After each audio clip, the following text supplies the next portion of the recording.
परिचय। क्या तुमने कभी सोचा है कि लड़कियां लड़कों से भिन्न क्यों होती हैं? सर, लड़कियां और लड़के भिन्न इसलिए होते हैं क्योंकि उनकी शारीरिक संरचनाएं भिन्न होती हैं। हाँ, लेकिन यह भिन्नता उनके भिन्न जनन अंगों के कारण होती है। हाँ, और ये अंग पुरुषों एवं स्त्रियों में अलग अलग तरह के हार्मोन स्रावित करते हैं। तुम सही कह रहे हो राहुल। आओ, आज पुरुषों एवं स्त्रियों में जनन अंगों के बारे में विस्तार से जानकारी प्राप्त करें। उद्देश्य। इस पाठ के अंत में आप निम्न करने में सक्षम हो जाएंगे: पुरुष जनन अंगों की पहचान करना, विविध पुरुष जनन अंगों की कार्य प्रणाली को समझना, स्त्री जनन अंगों की पहचान करना, विविध स्त्री जनन अंगों की कार्य प्रणाली को समझना। पुरुष जनन तंत्र।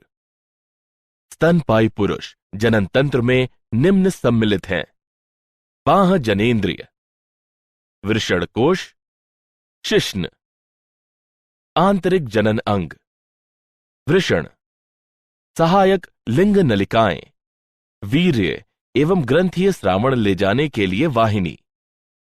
पुरुष जनन तंत्रों के दो प्रमुख कार्य हैं: शुक्राणु निर्माण, स्त्री जनन मार्ग में वीर्य निक्षेपित करना। वृषणकोश। वृषणकोश शारीरिक आवरण की एक थैली होती है जो निम्न प्रकार से जनन में सहायता करती है। वे वृषण जो एक थैली में स्थित होते हैं उन्हें वृषणकोश कहते हैं। वृषणकोश वृषणों के तापमान को सामान्य शरीर के तापमान से 1 या 2 डिग्री सेंटीग्रेड कम रखने में सहायक होता है। यह कम तापमान शुक्राणु निर्माण और संग्रहण के लिए आवश्यक होता है। शिश्न। शिश्न पुरुष की बाहरी जनेंद्रिय है जो विशेष प्रकार के ऊतकों का बना होता है जो वीर्य सेचन के दौरान शिश्न के उद्घर्षण में सहायता प्रदान करता है। शिश्न का अंतिम भाग शिश्न मुंड कहलाता है जो ऊतकों की एक ढीली त्वचा से ढका होता है जिसे अग्रछिद कहते हैं। वृषण। वृषण संयोजी ऊतकों की परतों से घिरी अति कुंडलित नलिकाओं के बने होते हैं। इन्हें शुक्रजनक नलिकाएं कहते हैं। शुक्रजनक नलिकाओं के मध्य में कोशिकाएं स्तरित होती हैं। यह कोशिकाएं प्राथमिक पुरुष लिंग हार्मोन टेस्टोस्टेरोन और अन्य एंड्रोजन उत्पन्न करती हैं।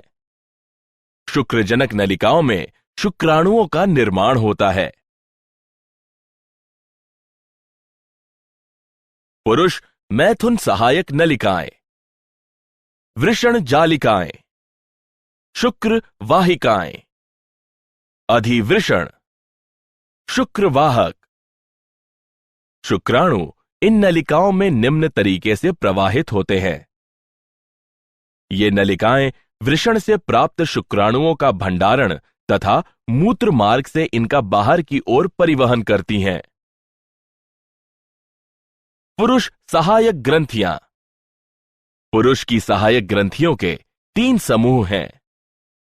शुक्राशय। इनका स्राव प्रकीर्णव एंजाइम, फल, शर्करा और प्रोस्टाग्लैंडिस कैल्शियम से युक्त होता है। पुरस्थ ग्रंथियां। इनका स्राव प्रतिस्कंदक एंजाइमों और साइट्रेट से युक्त होता है। बल्बोयूरेथ्रल ग्रंथियां। इनका स्राव शिश्न में स्नेहन प्रदान करने में सहायक होता है। इन ग्रंथियों का स्राव शुक्रीय प्लाज्मा का निर्माण करता है। स्त्री जनन तंत्र। स्त्री जनन तंत्र में निम्न शामिल है: अंडाशय यानी मादा जनद, अंडवाहिनी, गर्भाशय, गर्भाशय ग्रीवा, योनि, बाह्य जनेंद्रिय जिसमें भगोष्ठ के 2 सेट और योनि द्वार होता है, एक जोड़ा स्तन ग्रंथियां। अंडाशय। यह अंडाणु और अंडाशयी हार्मोन उत्पन्न करता है। स्नायुओं के द्वारा गर्भाशय से जुड़ा होता है। अंडाशय पीठिका परिधीय वल्कुट और आंतरिक मध्यांश में विभक्त होता है। प्रत्येक अंडाशय विभिन्न रोमकूप अंतर्विष्ट करता है। प्रत्येक रोमकूप में एक अंड कोशिका होती है जो पुटक कोशिकाओं से घिरी होती है। अंडवाहिनी। अंडोत्सर्ग पर अंडे को अंडवाहिनी या डिंबवाहिनी नलिका के कीप आकृति के द्वार के निकट उदर गुहा में धकेला जाता है। अंडाशय के निकट डिंबवाहिनी की कीप जैसी आकृति कीपक कहलाती है।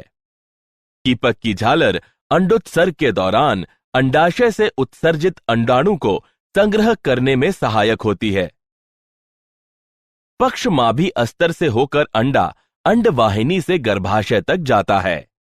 गर्भाशय यह एक मांसपेशीय उल्टी नाशपाती के आकार जैसा होता है जो गर्भावस्था के दौरान भ्रूण को सहारा देता है। यह ऊतकों की 3 परत का होता है: परिगर्भाशय, गर्भाशय पेशी स्तर और गर्भाशय अंतःस्तर। गर्भाशय ग्रीवा यह गर्भाशय का सिरा होता है जो योनि में खुलता है। ग्रीवा की गुहा को ग्रीवा नाल कहते हैं। योनि यह पतली भित्ति वाला कक्ष होता है जहां मैथुन यानी संगमन के दौरान शुक्र संचित होता है। योनि ग्रीवा नाल के साथ मिलकर जन्म नाल की रचना करती है। बाह्य जनेंद्रिय इनमें सम्मिलित है जघन शैल। यह वसामय ऊतकों से बनी गद्दी सी होती है जो जघन, बालों और त्वचा से ढकी होती है। वृहद भकोष्ठ यह योनि द्वार को घेरे हुए ऊतकों का मांसल वलन है। लघु भगोष्ठ यह वृहद भगोष्ठ के नीचे स्थित एक जोड़ा वलन होता है। योनिच्छद यह संवहनीय झिल्ली होती है जो जन्म के समय से योनि द्वार को ढके रहती है और अत्यधिक शारीरिक गतिविधियों या लैंगिक संभोग के दौरान फट जाती है। भगशेफ यह एक छोटी अंगुली जैसी संरचना होती है जो मूत्र द्वार के ऊपर 2 वृहद भगोष्ठ के ऊपरी मिलन बिंदु के पास स्थित होती है। स्तन ग्रंथि स्त्रियों का द्वितीयक यौन अभिलक्षण है।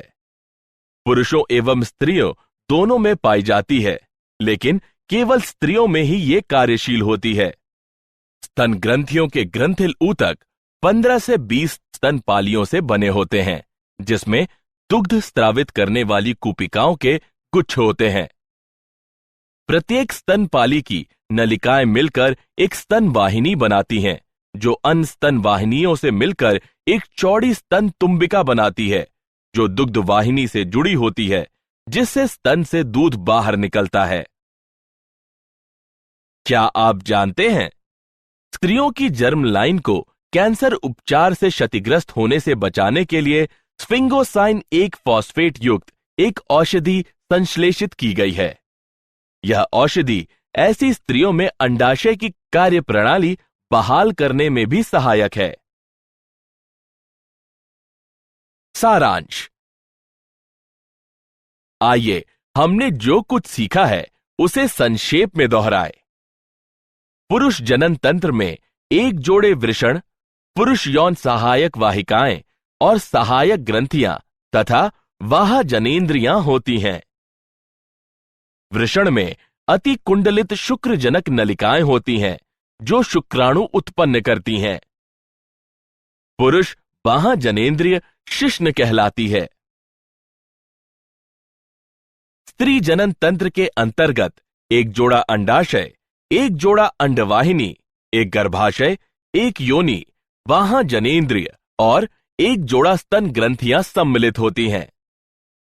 अंडवाहिनी, गर्भाशय और योनि स्त्री सहायक वाहिकाएं होती हैं।